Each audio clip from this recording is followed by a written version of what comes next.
Can I offer you an egg in this trying time? Or perhaps simply an expanded understanding of everything that's transpiring right now?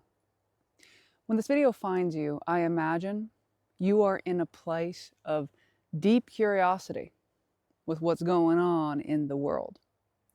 So, through the course of this video, I'm actually going to share with you some perspectives that I imagine are going to assist you in connecting to your sense of inner core stability, even while the external world might seem a little wild. I'm Danielle Lynn, by the way. I talk with very rad cat creators, such as yourself, who are choosing to navigate this world with more intentionality. So when you find yourself living in interesting times, as we all are, there's a few key things to remember here. The most important thing that you can focus on and cultivate in any moment is your consistent state of being. More than anything that is happening to you or with you externally, your state is the fulcrum from which all possibilities connect with you or are repelled by you. No matter what's going on in your life right now, I'm going to invite you to take a moment, place your hands over your heart, and take a breath in and out. Allowing yourself this kind of present moment breathing awareness will assist you in clearing out your mind, having enough space for insight, inspiration, and answers to land. You see, sometimes people think that by thinking, that's how they get the answers. But if you have noticed, if you would like to draw an answer and inspiration in, you might briefly think about, consider, offer yourself the question, and then you drop it. You go for a walk, you take a shower, you do something else. And in that moment, you create enough space for all of the clarity to reveal itself. And so I start our conversation off this way because when there is so much change happening, sometimes we can invite ourselves to participate with, old running around systems, getting in our heads, being drawn in by everything going on around us. And I know that you have the awareness, the power, and the capacity to connect to your inherent inner power and your ability to, at any given moment, breathe out, clear the space, and say, now what? So whether you are very familiar with energetic work or whether you're very new to it, part of what I'm going to share with all of us right now is simply a reminder that we live in a reality that is deeply influenced by our own perceptions and perspectives. This means, although certainly there are things you can look at that are going on around you, and you could certainly give them permission to be a source of challenge or anger or pain, no matter what is happening ultimately, it's your own inner perception and relationship to it that is going to define your lived experience. As you remember that, and as you continue to remember that, you start to realize that even if external things appear to happen that could inspire change in your day-to-day life, the great power that you have is in your relationship with it and in your relationship with your emotions, how you view the circumstances of your life, and more importantly, no matter what kind of upheaval seems to go on, your ability to continue to recenter and make a choice from there is actually the payoff of all the shadow work, all the inner work, all the meditation you've been doing. A big part of that payoff is not that you're attempting to avoid or manipulate the external things around you. It's that you start to realize you can experience anything with a certain amount of presence. Now, I'll note to you, presence doesn't mean you won't feel anything, and nor is it a failing to have deep feelings about things going on. The key is, how far do you let yourself go with that? Do you go into a spiral with the feelings, or do you allow yourself to feel them and then also bring in the awareness of your active observer at the same time, so you can simultaneously be present and feel your feelings, not intellectualize them, but feel them, while also not assuming that the way you feel must define your story from here. And this is part of the key. It's giving your feelings the appropriate place to be expressed within you without necessarily attempting to write your script off of them. And that's where the active observer comes in. Because then the active observer can allow you to be present enough so that when there is spaciousness, authentic spaciousness, for a new choice, then you have the presence of mind and spirit to then say, okay, what now? And this is key. I know I mentioned in the beginning, I'm talking about world experiences or all the changes going on, but see, notice that I'm talking about it in relationship to where your power is as you're navigating each of these moments. Every single one of us who is incarnated here as a human is in the soup together. Ain't no one getting out of this, at least while you're embodied. But the thing is, different ones of us, different beings of us, different groups of us will have different experiences of the same thing depending on how we meet each moment and at what individual and collective consciousness level we're focused on. And this, my friend, is where a lot of people are pointing to you could say the great awakening, the great consciousness awakening is going on. We are living it every moment that we choose to focus our energy in ways that are constructive, that are a yes and amplifier in our lives and in this collective life around us. Some people have asked me what the yes and means. I have played with this from improv. In improv, you have a yes and way of interfacing with others. In other words, you're not attempting to reject or resist what the current thread of the story is. And what you do is then you step forward with your version, you yes and where everything is right now, and then you're like, and now what? You present your version. Yes and in my scenario, when I'm talking about this with us all, would also represent what is the way I like to focus my energy that amplifies my heart, my rhythm, my state of being, and is also a mutual yes for everyone involved. So then some people might ask, well, what about all the crazy things going on around everywhere? Well, what about it, my friend? You see, as you give yourself permission to connect to the moment from your curious, active observer place, while also being connected to your emotions, you'll start to feel more clear about where your inspired response ability is. Each one of us has our unique role to play, so to speak, in the life. And part of that role isn't built off of a sense of obligation or martyrdom, but I find it's actually naturally inbuilt with a sense of joy and thrill. What may inspire me may not inspire you. And the beautiful thing is it doesn't have to, because we are each built to thrive in our individuated roles that then come together to form a collective yes and experience. Wild, right?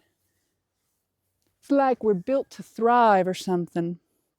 But that build to thrive comes in play as we individually trust ourselves to go in with the nature of our hearts, with the call of our hearts. Because when you're living from the space of your heart, a lot of the thinking things, they don't matter anymore. You're very immersed in the experience. You're immersed in the joy. You're immersed in the challenge. You're immersed in the pain. You are interconnected in your role in life. And so from this place, you might notice that we are then all individually and collectively being presented with a very fascinating opportunity. One where, as we each individually give ourselves permission to meet every moment, whether it appears challenging or not, from this same place of, all right, and yes, and here's my step. Then we start noticing individually and collectively the world around us appears to change. Now, I might be getting ahead of the story a little bit, but I'll tell you right now, to be as I am doesn't actually require anyone else to be anything other than who they are, and the same goes for you. And when you realize that, you can give yourself and everyone a bit of a break, and then you start realizing that things actually work out for us and with us without us having to put as much effort out as we once thought we did, simply to exist and thrive. And it orients us with a new way of relating to life. Now, everything I'm telling you here, I'm just pointing to experience. It'll be up to you to discern for yourself if this feels like the way to experiment and test in your life. The beauty is, once again, this doesn't have to be the way for you. This is simply a reminder that you get to remember and live the way that is yes for you to the highest degree you know it and understand it in this moment, and to move beyond the conceptualization of it and into, well, if I'm simply living it, what does it look like now? And then you can do it. If you find yourself feeling stuck, you may be thinking too narrow about how the possibilities can connect to you. There is always a pathway, and your heart loves practical solutions. You just get to invite yourself to think laterally. When it appears that options and pathways close, so now we're coming back to this world stage. When it appears that options and pathways close, what is happening is new pathways, new options are opening. So you're actually in a time of great change in which, if you give yourself permission to anchor into your heart and continue to invite yourself to take daily, practical, iterative steps, you will indeed connect with opportunities, outcomes, things that inspire you. Part of this is letting go of the idea of how it must look, letting go of discouraged stories about where in the past maybe it didn't work out, in order to make space for the possibilities and the probabilities that are arising for you right now to connect with you right now. For everyone that I'm connecting with right here, what I sense is a rise of community. I sense a rise of partnerships, of collaborations. Get curious. Envision any community or partnership you're connecting with like a mutually harmonious organism. And I would invite you not to approach it of what can the organism give me or how can I get what I need from it, but rather what can I contribute in the cultivation of these partnerships or these communities. And in turn, what am I also resonantly looking for?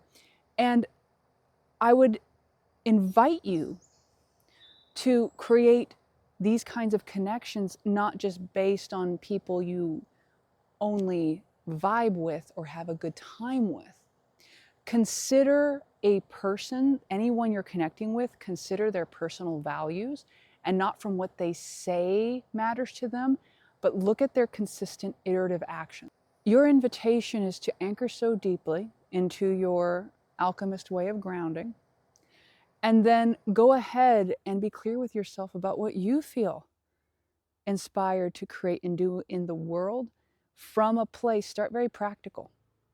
If you've had big ambitious dreams and you feel like you haven't had any sticking power with them, this is likely the invitation to get practical. What can you commit to?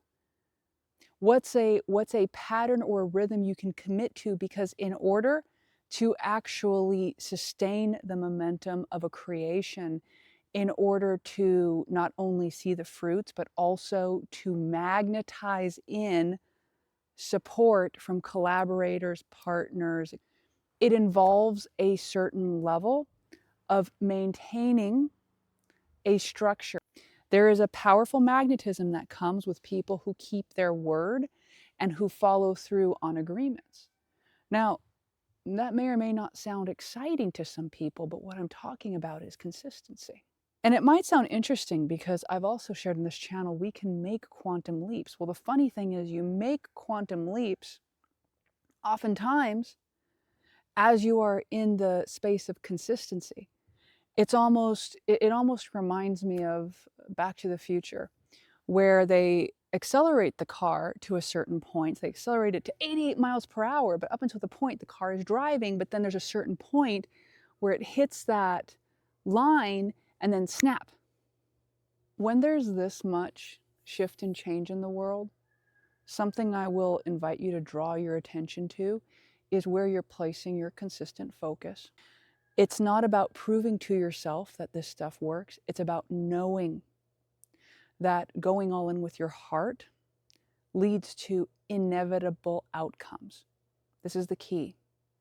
Now, it doesn't guarantee exactly what the path will look like along the way. Simply that when you have attuned and aligned with all your heart, energy, and beingness, and you stay the course, it is inevitable. And what I usually say to people is approach these kinds of creations from a sense of both flexibility with specifically how the outcome looks and comes to be, while deeply anchoring in to the values and the energetics of the process. This is part of the magic formula. Alchemy isn't about ignoring the physical. It's actually about integrating your energetic spiritual self right here through embodied participation in this material reality experience. And so this is one more reminder that I imagine we've co-created together, that you don't have to run away from this moment. You're fully equipped to meet everything that's going on right now.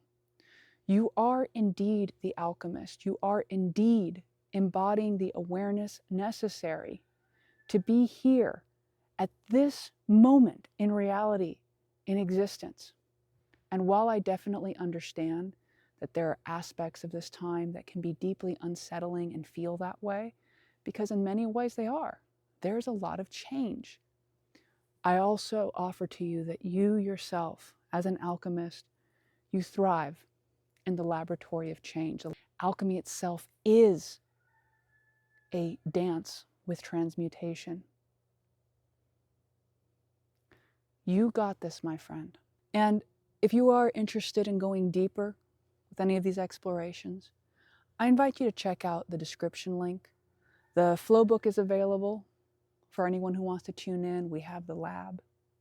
I also want to point out this fun rad cats. This is something my partner created, made with a lot of love. And so, my friend, in all cases, I appreciate you. And you got this.